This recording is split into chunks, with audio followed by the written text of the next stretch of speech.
We're live. Welcome to the Okay, guys, welcome to episode 20 now.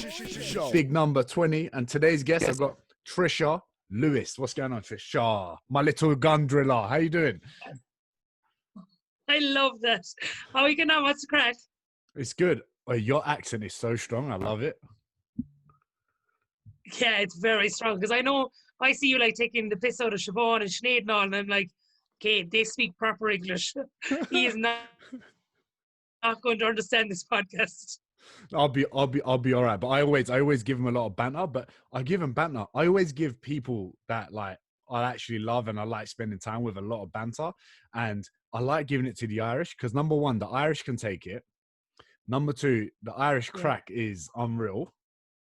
And I feel like the Irish are like so similar to me, like Turkish Kurdish side of me that are like about family, close with family, quite driven, hardworking, in a way, like being suppressed with certain things. So like everyone has like similar qualities. You know what I mean?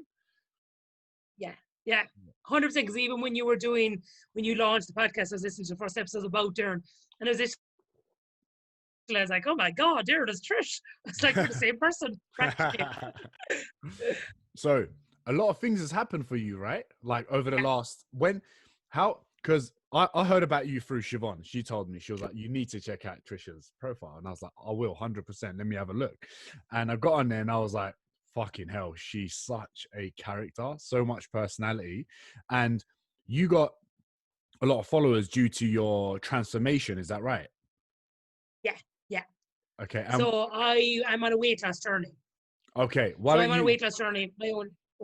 Why don't you tell us a little bit about that, a little bit about yourself, where you're from, and just like what's been happening? Because all this is mad.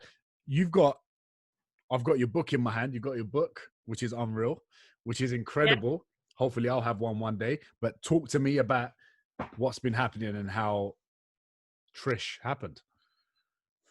Yeah, it's a very random kind of.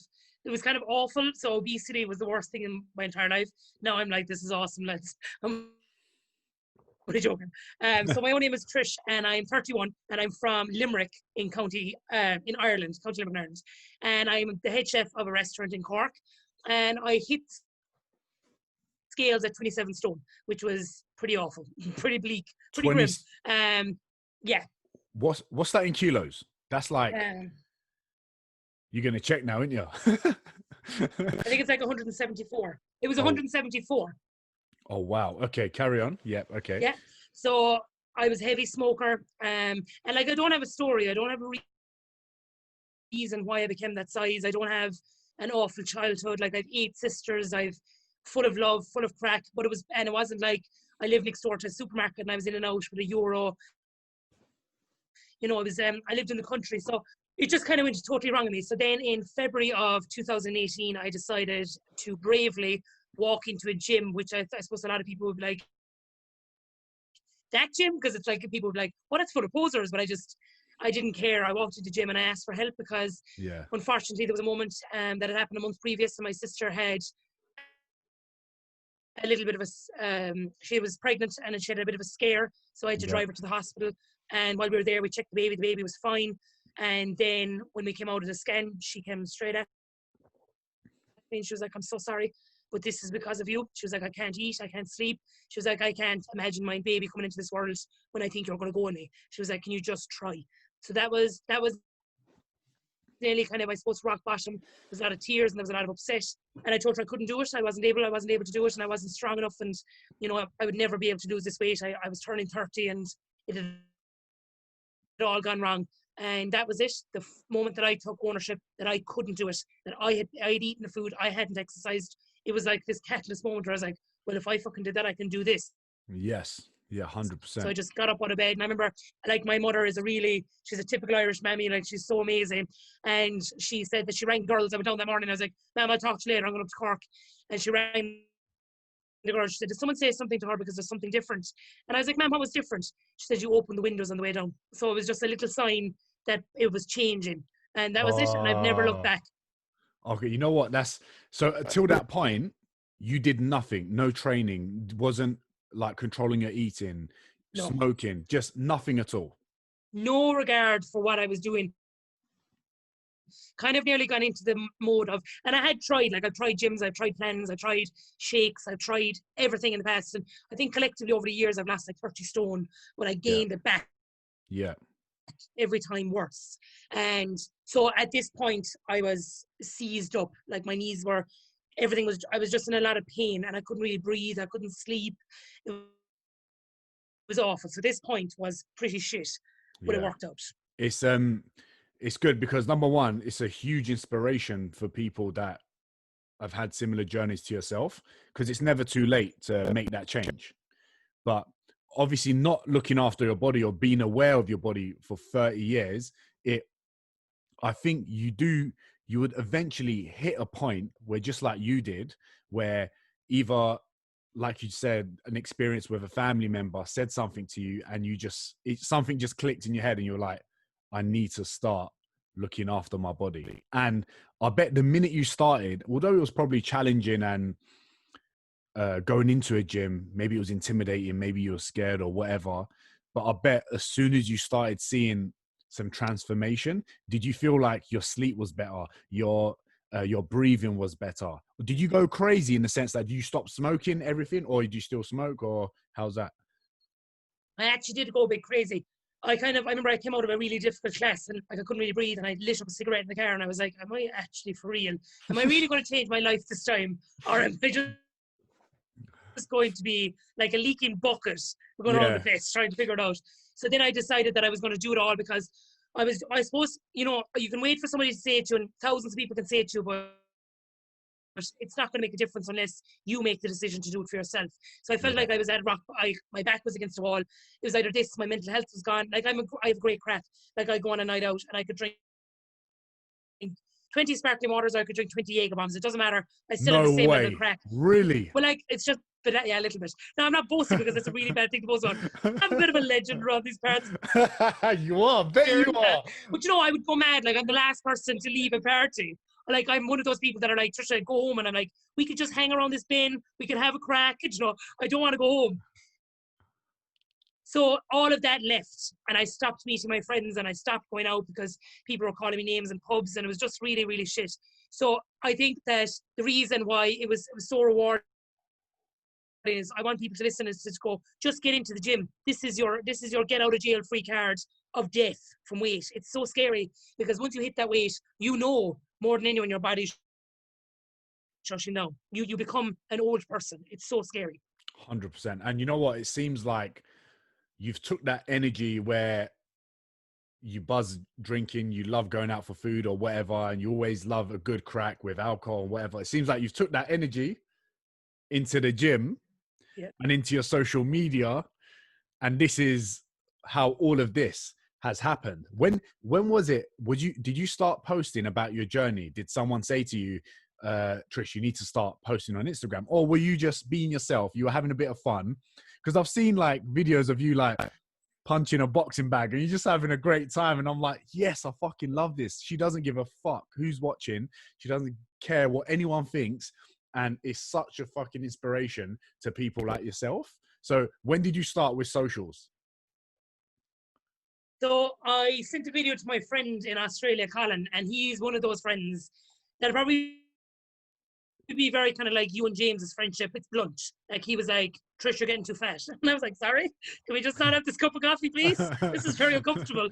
You know, or he'd be like, worried about your health, you're going to die. And you know, he was but in a very loving way. And then I sent him a video and it was me doing a clean and press. I was wearing jeans. I just didn't have any workout gear to fit me. And I just goes, Colin, just let you know I'm starting. He's over in Brisbane, starting this journey. I want to keep you updated, but that's it. And he was like, Jesus Christ, I started bringing a tear to my eye. You're fucking adorable, but your runners are disgusting. And I was like, okay, great. And he goes, you should put it on Instagram. And I was like, no, I won't, because I want to lose all the weight and then I'll tell people how I've it done, because I don't want people to see how big I am. And then he goes, Trisha, no offense, everyone knows how fucking fat Oh you are. You no, could help someone. no. And that was it. Within an hour, Trisha's transformation started to follow Colin, and he was like, go on the Trish. But he knew it would take that push. And then I posted and I was like, oh, sure, look, no one's going to follow it really, because weight loss pages can be a bit depressing. They can be a bit like, oh God, like, are you all right? Like, this is a good thing. And I think within 2 or 3 days, it was up about 4,000. It was insane. Really? Yeah, it was insane. People were like, who is this happy lady who's losing weight? Because I was No 25 way. stone. I guess it was clickbait as well. Like, all I did, and I didn't even put a picture of myself up. I put up a blank screen. I said, here goes. And I said, I'm just documenting my weight loss journey. And people were like, so. So it was amazing. So did okay, was it majority of like an Irish audience? Yeah, yeah. And then Okay. Siobhan gave me a shout out. So Siobhan was my first ever shout out, Oh. which is why I'm creepingly in love with her. No, not at all. But she gave me my first shout out, and then Roz Purcell, and then Ellie Kell, and it just started to grow a little bit like that. And it's just been a bit mad. And then in the December of that year, I was asked to go on the Irish television show, The Late Late Show. And I was like, let's eat sure, because I still have a lot of weight to go. And they're like, no, there's just something about your story. And I sat on the couch that night with 17,000 followers, and I got up and it was 40,000. It was insane. Oh, that is 12 minutes. crazy. That is amazing. But you know what? It's I always find that you're right. A transformation page can be fucking boring. You look at it and it's like someone's posing, and you're like, okay, well, this isn't anything new. But honestly, any subject, any topic could be fun if the person, whoever the person that's doing it, is not fucking boring. And this is the problem. But with you, because you got so much personality and you don't care, it just, that sort of energy draws people to you, which in a similar way, like I'm kind of like that as well. And I think that's why we'll get along, and we'll probably have a great crack on a night out. But I'm not keeping up with you when it comes to drinks. Ask Siobhan or even Sinead. Okay. I'm such a lightweight. I'll have 2-3 drinks and I'm like, my head is, I can't handle it. Yeah. Oh God. It's I gonna know. be so awkward. Yeah, it's gonna be awkward when I'm I'm like, he's smashed. so drunk. And you guys are warming up. So when all this started, right? When you started gaining the followers and everything, how long ago was it when you first got into the gym? How many years ago are we talking? 2 years exactly. Shit, that's crazy. Yeah. So I Two. set the account up 2 years ago, and I went to the gym 2 years ago, and and I love it, because when I go into the gym, I think that's what happens sometimes with people with personal training, because I've tried it before. They kind of treat you like a really fat person. Yeah. Whereas I don't want that. I want to be treated like an athlete. But within my ability. Obviously, I'm not able to very well jump and do pull-ups and stuff yet. But Yeah. if I'm doing a squat, I don't want to be treated like, oh, poor Trisha's to lose weight. It's poor Trisha's gaining, another day into her life. That's the way I've kind of twisted my mind frame with it, because otherwise it can be miserable, because a load of people use exercise as a weight loss tool. But in fact, I use it for feeling good, feeling confident, and feeling strong. You know what? That's such a fucking, you should do it. I don't know if you've done a post about that yet, but you should do it. You spoke about training and going into the gym and exercises, not as losing weight, but to gaining like another day in your life. That's powerful. Is it in the book? Yeah. Is it in the book? No, Oh, well, thanks I for just that. made it up there. Thanks for that, Trisha. It's going to be in my book when I have one. But Yeah. I'm gonna quote you for it. But you know what? That is like so good. And do you feel like sometimes, like I was a chubby kid, right? I always had a bit of weight issues. I wasn't exactly really big, but I was uncomfortable. Like even till now, like sometimes when I walk down like Sainsbury's aisle and I look at the sweets, I sometimes subconsciously like I pinch my fat without even having it yet. I like pinch my stomach sometimes. Like, Yeah. should I be having that? Should I not? And it's actually, when you think about it, it's a little bit fucked, right? That we think like that. Mm. Do you think people that are overweight, do you reckon sometimes they're really oversensitive and take things personal? Because at the end of the day, it's sometimes hard to tell people that are really close to you that they are overweight and they need to change some things, right? But if your closest mate was a drug addict and they were nearly going to kill themselves, you would warn them, wouldn't you? So do you think do you think people should do the same with their friends that are really overweight or not? Yeah, no, I do. I think that there's two sides to that argument. I think there's an awful stigma and shame associated with weight, that it's kind of like, oh, she's really fat, like, or jokes, or or stuff like that. I wish that we could remove all of that kind of crap where people call people fat for no reason they don't know, because I actually think it would be much easier for someone to approach someone and go, listen, you have too much weight in you, without the attachment of hurt on that word, because that's what's happening. People are like fat shaming people, mocking them, making memes out of them, and there's a shame. So when I go to you about it, you're like, oh, straight away you channel shame. And so I think that anyone should be entitled, if you love the person and they're slowly killing themselves in front of you, you should say Yeah. it. But I think you can say everything in the world, but my advice to anyone is just tell them that you're there for them, that this is a problem, you love them whatever size they are, but they're not happy, and you know that.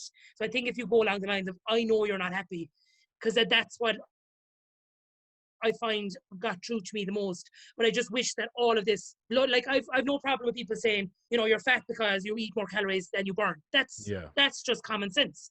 Yeah. But it's these random kind of people going, ha ha ha, look at your body fat. You're like, you're an absolute uneducated fool.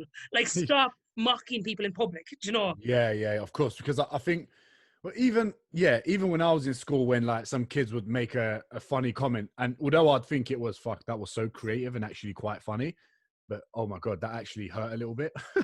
Yeah. You know what I mean? That actually hurt a little bit. You're like laughing, but inside you're some like... fat jokes are really funny. Yeah, they are. But then you're like, when you're alone in the room, you're like, oh God, that hurt. But then I always look at, like, if someone said something to me now, I don't think I'd be hurt. I'd be like, lol. I'd be like, well, because I think if someone calls you a name and you react in a way that you're hurt, there's a reason. It's like they're calling you, like, if someone calls me fat now, I'm like, yeah, no shit, Sherlock, I'm fixing it. But if someone said it, like, if someone said it 3 years ago, I'd be like, because it hurt, because it was... Yeah, you get defensive. Sometimes jokes have an element. You need to look at your reaction as opposed to what the person did. Exactly, yeah, because we do get, and I've realized this as well, because sometimes you get trolls say something and I'm like, fuck, I shouldn't be angry at this, but I'm defensive for a reason, and maybe I should fix why I'm defensive before I react. And although, like, you would have had trolls as well, some trolls they're pricks, but in a weird way, it's sometimes nice to address your own problems, because if you do react, you're like, okay, I really need to sort that out, because I'm reacting because I'm obviously upset about it, right? Which is the truth. Yeah, exactly. You know what's funny though? Like, I'm holding your book, right? You started your fitness journey 2 years ago, right? Yeah. Do you know how many personal trainers would die to have a book, and they've been in the industry for almost 20 years? And a little bit uncomfortable. No, I think it's brilliant, and it's so good. And thank you for sending it to me, by the way. So what can I find in a book? So if anyone that's listening and they want to buy it, what can they see about the book? Your journey is obviously in there, but how can it help their journey? So I put in everything. I didn't sugarcoat it in any way. I didn't say, right, leave that out because I might offend the person that said it. I didn't name names or anything, but I put in from the very start why I thought overweightness, like my overweight happened. I explained the bad times. So at the start, it's a bit of a hard read where, like, my mental health did deteriorate. So I know a lot of my family and friends are finding it very obsession at the moment to read. But I'm like, don't worry, lads. Relax. It's all good. It's sorted now. So in the middle, then I put in kind of like what I did, what I enjoy doing. I put in it, like, I think sometimes with calorie counting, it's very obvious. But if you're 27 stone, it's just another algorithm being thrown at you and you're like, oh my God, what the hell? I don't know. So I just put in that don't overthink it, because people overthink it. So I put in my story, a how-to guide, and then I put in 60 breakfast, lunch, dinner, and snack recipes, because as a chef, I never want to lose weight and then lose my flavor. I want to keep all of that ticking over.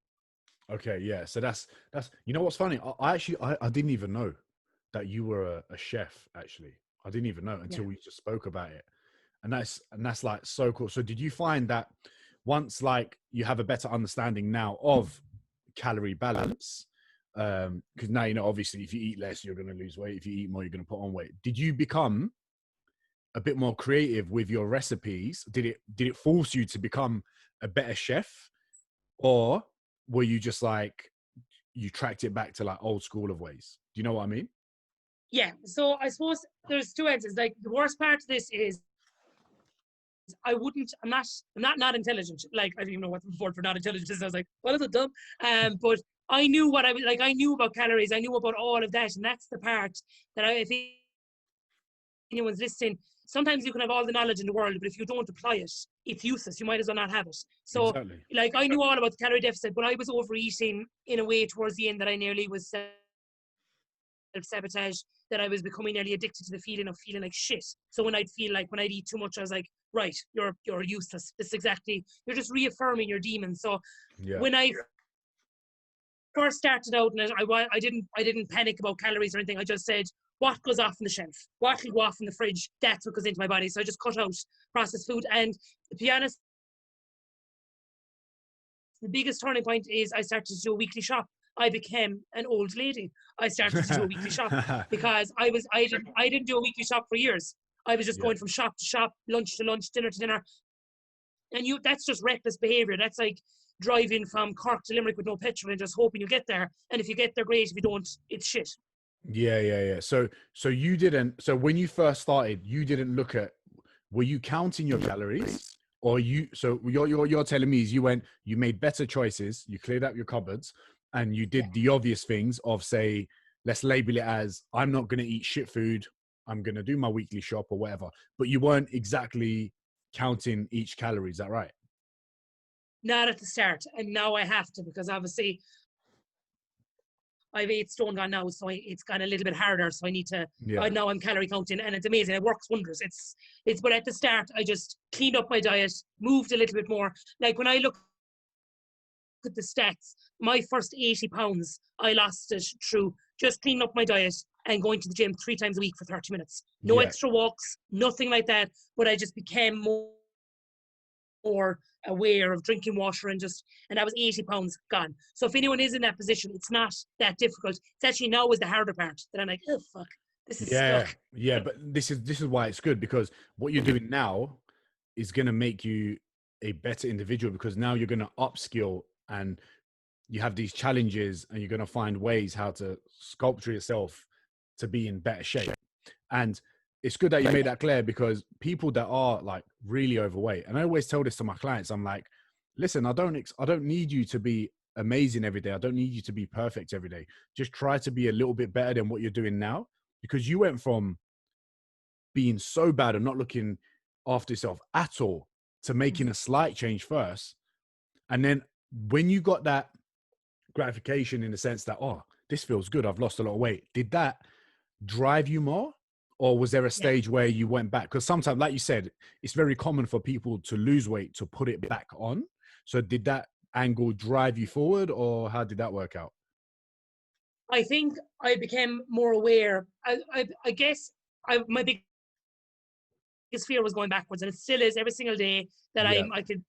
I know exactly what I'm capable of. But I think what kept me going at the start was I changed it up completely, and I changed my attitude to positive. I was like, right, I need to lose weight. That's not a bad thing. Let's just get it done. Yeah. Secondly, I expected failure. So I was ready for the fails. I was ready for the moment when I go, fuck it, I'm just getting a multi-pack. And then I was ready for that kind of, because I think sometimes you can go, well, we're not going to drink alcohol now for 12 weeks. You're not going to ever have potatoes again. You're never going to have a pack of crisps again. That's not sustainable for anyone. So what I was doing was, if I was making a conscious decision to want a night out and to drink, I was like, right, this is happening, own it, love it, next day, reset, move on. So that's how I apply. And I stopped looking at the long game. Like, I think if anyone looks at me and they're like, oh, you're 14 stone to lose, I still have another 6 stone to go. Yes, I could have been here a lot quicker, but I don't know, would I have kept it off as much? So now I'm just adjusting the time frame, but keeping my goal in mind. So if anyone is panicking and they're like, oh, for fuck's sake, I lost 4 stone, I've gained 5, shoulda, woulda, coulda, reset, move on, and just get up and get it done again, because you have feedback that you're well able. It's just you're choosing not to do it. Exactly. Like, and I always say this, it's weird. It's like when you do get to that point, and instead of resetting, I sometimes think it's a bit of an excuse for people to go, oh, fuck it. I fucked up, I put on a bit of weight, fuck it now. I'm just going to go downhill from there. And it's just sometimes it gets worse. Sometimes people lose a bit of weight and they put it back on, and then they become heavier even, so, which is crazy. And like you said about the fear, I have that fear as well. I think we all have that fear. I think everyone has that fear. It doesn't have to be weight. anything with their job, success, relationships. Everyone's got the fear of going back to maybe putting on more weight, or maybe going back to being single, or maybe going back to being in a relationship, whichever angle you want to play. Yeah, But like, yeah. but like you, I think, do you think that fear is sometimes good to keep us on our toes? Because I think that kind of keeps me on my toes when I'm working, when I'm trying to stay in shape. Does that keep you on your toes, that fear, or do you think that's a bad thing, or you think you should get completely over it? I think you should like, keep an element of it, but don't even control you. Like, I think definitely, because I think if you become not aware of what you're capable of, that's when you're going to go back. So as long as I know, right, if you're going to make this decision now, what are you going to do if this goes wrong, or how are you going to react if someone hurts you? You know, I think you need to keep that fear and that little bit element. It's not even fear; it's kind of like knowledge. Just keep the knowledge that at some stage you can fuck it up, so just don't do it. Yeah, okay, I understand. And on your, when you went into the gym, when you first started training, right? Were you like, you know what, I'm just gonna jump on the treadmill and ease myself in, or were you like, you know what, I'm gonna go in and I'm gonna get myself a personal trainer? I went straight for a personal trainer because I didn't want to do the treadmill. No Okay, way. and are you still in touch with that personal trainer? Yeah, yeah. Love her to bits. She's amazing. She's Emma and she's working Denny's Douglas. In the meantime, that gym has closed down, so I have a different personal trainer. But, you know, from the start, she treated me properly. Like, I couldn't even get a dumbbell. I don't even know the name of the exercise. I'm bringing it down over the back of my head because I had no range of motion. So she slowly got me. Like, I couldn't physically do that. On the first day, Yeah, I burst into tears and I just couldn't look in the mirror. I couldn't do anything. It was just horrendous. But she got me out of that. And it was just simply by saying one day, she was like, you need to kind of get over the small bit. It's mind over matter. And I was like, yeah, but I can't do it. And then she was like, if a car fell on your mother, and I told, no, she was like, if I told you to pick a car up, you wouldn't do it. But if it fell on your mother, you would have that car up. So I remember for the first 2 months, I'm like, if a car fell on man, I'd lift the fucking dumbbell. And it just became something as simple as that. I got over the kind of, because I think it's a lot of self-pity and kind of like, well, like, you don't know what it feels like to be this big. But she doesn't need to train you, just kind of get over it. And I had a little bit of anxiety that she would judge me and she would think I was too fat to be in the gym, which is ridiculous. Like, personal trainer, like, it's just a blueprint for you. You just come in, you're yeah, like, right, we need to chisel here. We know what we have to do. It's not a secret recipe. You don't care if I can't squat or not. So I'd love for people to get over that anxiety with gym. yeah. But you know what? I sometimes, because personal trainers, like, there are some dicks out there, like with personal trainers, right? So I understand why people can be intimidated when they go in, Yeah, especially like if you're a female, you're really overweight, you're not very confident. It's your first time coming into the gym. It's going to be hard for you to go into the free weights area. And the first thing a personal trainer comes up to you and says to you, hey, just a heads up, you're doing this wrong. Instead of saying hello, instead of saying, hi, my name's Diren, what's your name? And I feel like a lot of personal trainers need to be a little bit more personal instead of just thinking training principles when they're approaching someone. So if you were, say, day one in the gym, right? You're going into the gym day one and you didn't go and get a personal trainer and you're on the gym floor, you feel a little bit lost. How would you want a personal trainer to approach you? just like you said there. Hey, how are you getting on? Delighted to see you in here. I hope you're enjoying it. Just give you just a few pointers and just make it easier for you. When you're lifting this, it would be just way better. Like, instead of going, because I know what you mean, like, that's just terrifying, someone telling you you're doing something wrong, because you're already in a frame of mind where you're like, I shouldn't be here. You've imposter syndrome as it is, without someone Yeah, going, you're going to hurt your back, or you're going to break the machine, or, like, and I do agree, there's a lot of personal trainers that are absolute dicks, and it's gas. They've trained me in the past, they never give a shit, and now they're following me on Instagram. I'm like, bitches, really. enjoy.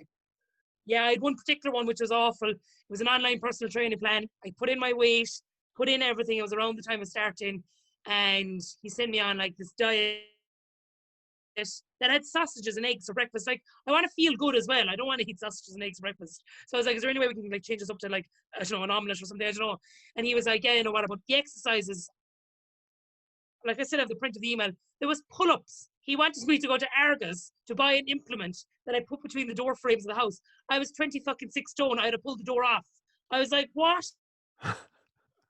And he was like, look, I feel like you know, that you're not looking at the grand scheme. We'll work to this. What are you putting pull-ups into for? So in the meantime, he followed me on Instagram, and I was just like, block. I don't want him to see it. Oh, that's Go so away. funny. What's his name? I know, but he was so cruel because I remember in the message he was like, "You're the girl that's 26 stone, not me. Clearly, I know what I'm talking about." But he didn't, because now that I have the knowledge, I've read back going, "I was fucking right. I wasn't a crazy bitch." Kind of was a little bit because I was a bit sad, but yeah, he, it was an he all said, like, and he is a serious online platform. really? Yeah, What's so his? annoying. So I just think people need to be very careful on who they sign up with. Make sure the testimonials are real, and make sure the person's a nice person, like Yeah. Diren. Well, thank you very much. I appreciate that. But I would trust you. I would try. I Yeah. don't know what it is, and that's out without even having DM chats. Yeah. There's just something about your approach that's normal. It's like, I don't know. You don't put any shame in it, which is lovely. Thank you. I really appreciate that. You know what? That's really sad, because again, that's another reason. If you didn't have the mentality of, you know what, I'm gonna fucking achieve this time, and if it was your first time attempting something like this, that shitty personal trainer could have potentially fucked things up for you, in the sense that you could have carried on with your journey. You could have got unhealthier. You could have carried on smoking. And I think it's completely normal. And that's why any personal trainers that are listening, you got to remember, whatever you say to people, especially because the truth is, when you are unhappy with your weight, there is that element of mental health. Am I right? Oh, 100%. So like, personal trainers need to be careful when you're talking to these people, because things can get really sensitive, and you got to be there more so than you got to be there. Like, I kind of got to be there like a friend, more so than being, hey, I'm your personal trainer. Because it's sometimes great, and I said this to my friend yesterday, sometimes it's really nice to like chat to a stranger about your problems, knowing they're not going to judge you. Yeah. And I feel like personal trainers have to be like that. When you started training, how did your mental health like change? Insane. I'll be very honest. My mental health sadly went really bad, where I just didn't know, was I going to continue on, or was I just going to do something silly? And I had to call a helpline. It was just awful. And this is all down to weight. And when I look back, it's so sad. I feel so sad for that Trish, that I'm like, oh my God, you've no idea who you can be by just trying. Within maybe 1 month of regular training, regular eating patterns, anxiety became a thing of the past. My sleep came back. I became happier, and I started to look at things more positively. Like, the effect that exercise had on my mental health, I would have paid thousands, like thousands for. It just gave me an instant relief.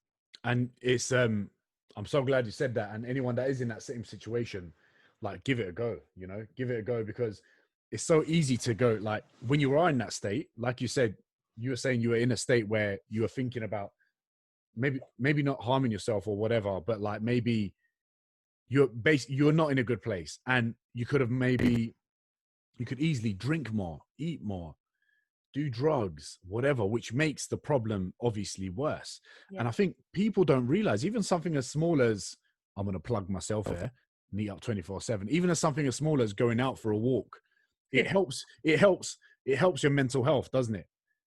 When you come back home. And I feel like a lot of people have struggled with mental health, especially during like the whole COVID stuff. How have you coped? Like that, by actually walking, by fresh air. And like I think sometimes when you look at online, it's like, oh, just go for a walk and you'll feel better. But people should say, at the start of the walk, you're going to be like an antichrist. You're going to be bitching the whole way through, and you want to walk in. Halfway through, you're going to go, right, let's get it over and done with.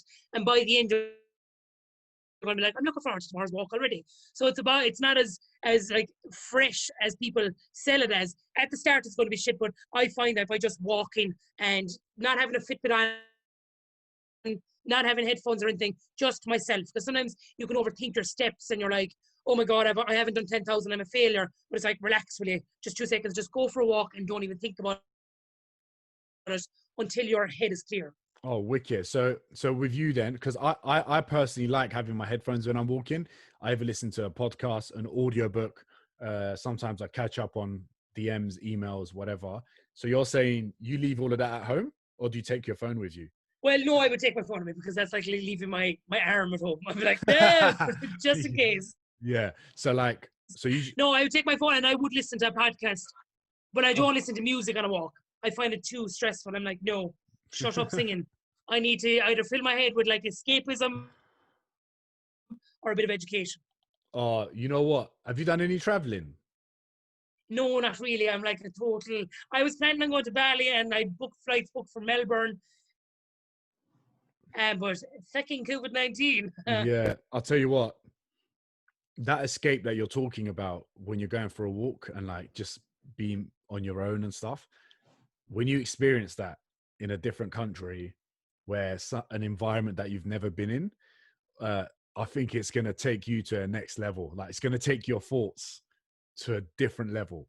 I don't know what it is. Like when I'm traveling, and me and Siobhan always talk about this stuff. Like I remember the last time I was with Siobhan, we was in Bali, we were having a bing tang, and we were just talking about like how fucking amazing it is when you're traveling and like when you step outside the environment that you're in. Because sometimes the environments that we're in, not that it's bad, I feel like you have to be that person that people in your environment have seen for such a period of time, and it's sometimes hard to get out of it.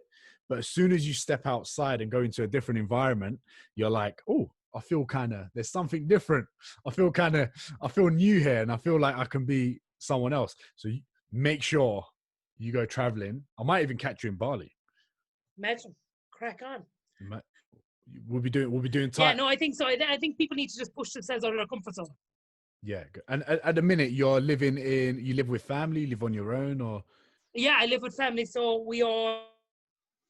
So I have 8 sisters, so we all built around mom and dad. So it's really handy. But it's just all about like I do want to go to Bali, I do want to go to Thailand, and I think that's what I want my page to show because you're never going to see someone who's 18 stone inside, with all the other girls boxing. But I don't give a shit. I'm doing it because I think that's what I want to portray. That message is doesn't matter what size you are, lads. As long as you're moving towards making yourself better, you belong. Because a lot of people are like, oh, so do you promote like the body positivity, obese, like, stay fat and stay happy? Not at all, because that's not healthy. But I do promote that if you are fat right now, yeah, enjoy it, but make progress to become healthier. It's not all about size and aesthetics and everything like that. It's about actually living longer, lads.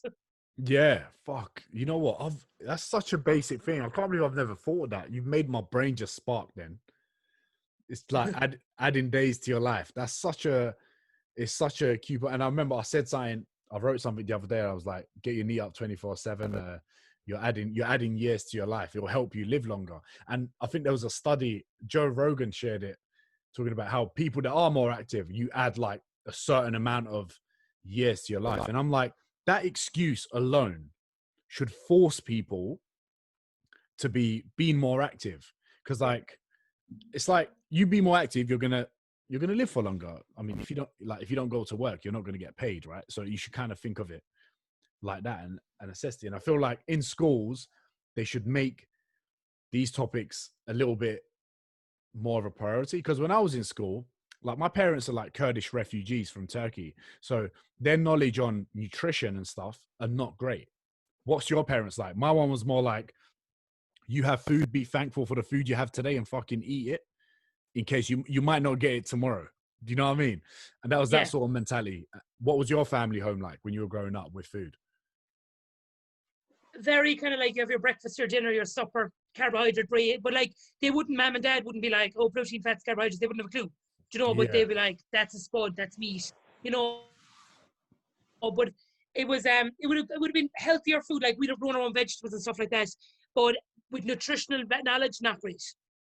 Okay. When did you first get the offer for the book, and what was it like, the feeling? So cool. It's actually the 21st of June, so 3 days time, a year ago. So a year ago, I got an email, and I was on a radio station in Dublin chatting about the journey, and it was just from a publishing house saying, "Look, we'd like to just inquire with you. Has anyone ever approached you about a book?" I'd say within 3 seconds, I replied. I was like, "No, when can I come to Dublin?" And then that was it. So they were like, "We get it out for December 2021 because you need 2 years to write the book, etc." And I was like, "Fuck this. Give me 3 months."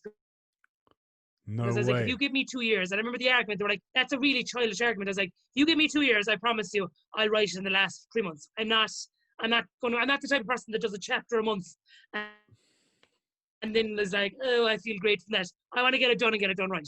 And they were like, if you could have it in for October 31st, we'll have it printed for March. And I did. I was like, there you go, bitches. Now it was like November the 7th. That's amazing. And But I was like, it's not my problem. that's and it's doing well in the charts, right? In Ireland. It's Yeah. popping. So it's number 1 3 weeks in a row. That's sick. That's amazing. That just shows like how So much cool. people The hat trick. It's like, yeah, it's a hat trick. And can people buy it? Where can people buy it? Where can people buy it? So you can buy it like bookdepository.com if it's in a different country. You can buy it in Easton's in Ireland. Don't buy it off Amazon. They're actually very slow. No offense to Amazon, but don't buy it off Amazon. Or just come on to my page every second story is like, swipe up to buy my book so I can feed myself. Oh, that's amazing. So what's next for you then? I don't know. I'm currently training to be a personal trainer with Siobhan's course, but it's not to be a personal trainer. I just want to have all the knowledge for just to see if someone does ever, because I get a lot of questions on Instagram, and I can't realistically say, yeah, you should do split squats, but I don't know if someone's knees fucked, because I think that's really irresponsible, and that's what I'd love for Instagram to be a little bit more vetted. Like at the end of the day, I could be secretly training people in DMs, and that's just so dangerous. And like people would get kind of, well, this person told me this, and I'm like, never take advice off someone off Instagram if they're not qualified. Just there you go. So I can get that out there. So I'd like to be able to, if someone does ask me a question, I'm like, great. I think I'm just going to keep going, keep having the crack, maybe like I'm going to the IFS next year, which is going to be some cash amongst that bitch. Yeah. I'm like, how you get on, lads? I'm like, what is he want doing? And I had such anxiety about that. Such anxiety. Did you? I was like, I'm going to be out of place. Really? And then someone was like, shut the fuck up, Trisha. That's your USP. I was like, true. Yeah. And they're like, not one of them is going to judge you. They're probably going, like, I remember I was actually another trainer. I was like, they're probably are going to go, well, she doesn't look like the rest of us. But once you get off that stage, they're going to ask you how you're doing it. I'm like, okay, great. 150%, because more people need to see you to get more inspired, to know, like, because what you've done in the last you went from being 2 years ago being so fucking unhealthy, went from your mental health not being in a good place, like you said, to now being so much lighter, so much healthier, so much happier. You have a book, getting invited on stage to talk in a different country. That's a pretty good fucking 2 years. Do you know what I mean? So like, I was saying, and there's a reason that's happened, and whatever reason that is, you should just own it and go for it. Because I'm not gonna lie, I sometimes like last year I was at IFS, right? They asked me if I wanted to do my own talk, and I said not yet. I was like, I want to wait. I want to accomplish a few more things to have 150% confidence in what I say, because I was like, you know what? I know what I need to do to achieve these things, but I want to make sure I do it before I talk about it. Yeah. Do you know what I mean? And whereas you're already there, and next year is only going to be, it's going to be amazing. IFS next year. Yeah. I can't wait. I was hoping it would be the only thing I could look forward to during the COVID, but I was gutted. But I guess there's nothing we can do. Where's the first place you're going to go after COVID is over? But it is the right decision. It is the more responsible decision. I was gutted because I really thought I was going to be pushed through. But then I was like, I have another year to kind of and have a bit of crack. But it's like, I think you guys are going to be the new face. Like, you are the face of fitness, because I think that was the biggest feedback I got when I was asked to do IFS. Was there was so many comments, so many DMs going, oh my God, this is unreal. Fair fucks to IFS. Nor, like, you know, as in shaking things up a little bit. And I just thought it was a really, really cool move, because I was like, it's changing. Because you know yourself, with the fitness industry, sometimes in the last few years, it was just all about kind of abs and biceps and stuff. And now it's more so health. I really think it's really cool. Exactly. And it's that's what it should be about, because I think that's the old school of way of fitness, like the whole bodybuilding sort of scene, which is which is cool, whatever. It's old school, but nowadays it's quite cringe when someone's posing and putting baby oil on their self before they do a photo shoot and shit. It's a bit like, come on, man, it's a bit too much. But then again, if I had that body, by God, I'm fucking the baby oil onto it. Like, I'm doing it. Like, you know. Yeah, fair enough. Fair enough. But every each to their own, but just to make sure. Yeah. But guess what? Just to make sure everyone's included. Guess what? If you were to do that, though, you'll do it in a way where it's bubbly, fun, and interactive and relatable. Whereas it sounds bad, but some of these guys that are in the bodybuilding scene they don't actually know what it's like to be a little bit overweight. They don't know what it's like to have some struggle, because there is a side of being genetically superior with certain stuff. Yeah. And the people that are in that position don't fully understand what it actually feels like to even like look in the mirror and go, fuck, I look like shit today. Do you know what I mean? So that's why why it's good that the fitness industry is evolving. And I remember I was chatting to Siobhan, was like, what do you think of Trisha? I was like, oh, sick. I was like, you know what, we need to, she was like, should be great for us. Siobhan said that about IFS, by the way. And I was like, oh my God, I need to message people at IFS and talk to them about Trisha. And then within a few days, I think they emailed you, right? Yeah. Within that, I think it was like the next day, I was like, class. Oh, wicked, sick. Oh, I'm so happy about that. And I'm buzzing to see you there next year. Is there anything you'd like to add to this podcast? It's been great having you on. Yeah. No, I think just if anyone feels like they've gone too far, know that you're never gone too far. Just pull it back and it's annoyingly simple. And it's all about forgiving yourself, because if you overthink the food, if you overthink the exercise, they're the things that you know. Control the controllables. Control how you react to things. Control who's in your circle. Control what you listen to. Control what you eat. And control how you move. And I promise you, like, you have no idea who you are. The minute you step out of your own way, the world is literally your oyster. So just keep going. Sick, wicked. And can you tell everyone where they can find you? You can just find me on Instagram. I just have one platform, which is terrifying. I have all my eggs in one basket, but it'll be grand. Loads of protein. So you can find me on Instagram on Trisha's Transformation. Okay, wicked. And if you haven't got the book yet, make sure you go and buy it so you can see your transformation. There's some crazy photos in there. When I looked, I was like, oh my God, that is crazy. You know the one where you're smoking? Oh, so bad. I was like, yeah. I look terrifying. Yeah. So it's like, if you haven't yet, go and buy it. Show her some love. Give her a follow. Yeah. And hopefully next time our Irish accent would be a lot better. Thank you guys for listening. Make sure you subscribe and I'll chat to you guys soon. Peace and love.